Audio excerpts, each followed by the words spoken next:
Le 20 mars marque aussi la journée internationale sans viande.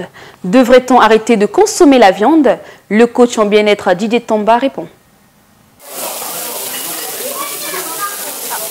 Initiée en 1985 par l'Association américaine pour les droits des animaux Farm, la journée sans viande, célébrée le 20 mars de chaque année, est la version francophone de la campagne internationale Meat Out Day. À sa 39e édition cette année, cette journée a été lancée pour militer pour une alimentation sans produits d'origine animale, par respect des animaux, pour la préservation de la planète et l'amélioration de la santé. Au-delà de l'historique, nous nous sommes rapprochés du coach Texan Boost Didier Tomba sur l'apport de la viande dans l'organisme. La viande, c'est déjà de la nourriture morte. Et vous savez, Dieu nous a créé l'unique être vivant qui se nourrit de ce qui est mort. C'est l'homme. Regardez, lorsqu'on parle des carnivores, le lion, les chiens, tout ce qui est carnivore, eh bien, qu'est-ce qu'ils font? Ils mangent vivant leur proie. Eh bien oui. Ils attrapent l'antilope, le lion attrape et commence à manger. Et c'est ça. Il y a encore de la vie dans l'antilope et il mange. Mais nous, qu'est-ce qu'on fait? On tue, on prépare. Donc déjà, lorsqu'on tue, quel que soit, même si on n'a pas encore cuit, c'est déjà de la nourriture morte. Et lorsqu'on cuit encore, ça devient encore de plus en plus morte. Une nourriture morte. Et donc, c'est pour ça qu'on ne peut pas en abuser. Il faut privilégier la nourriture vivante.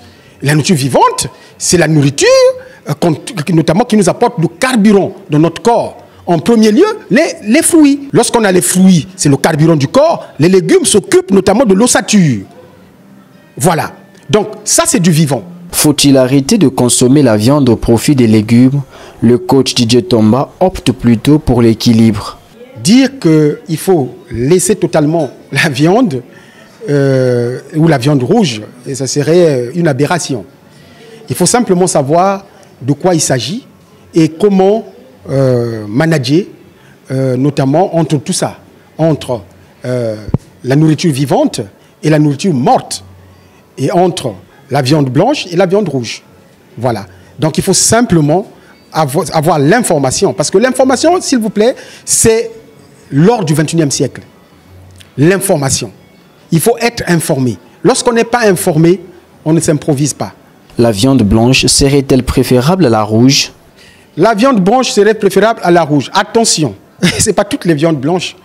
Vous avez dans la viande blanche la volaille, hors de peau, c'est-à-dire vous enlevez la peau. C'est bien. Notamment le lapin.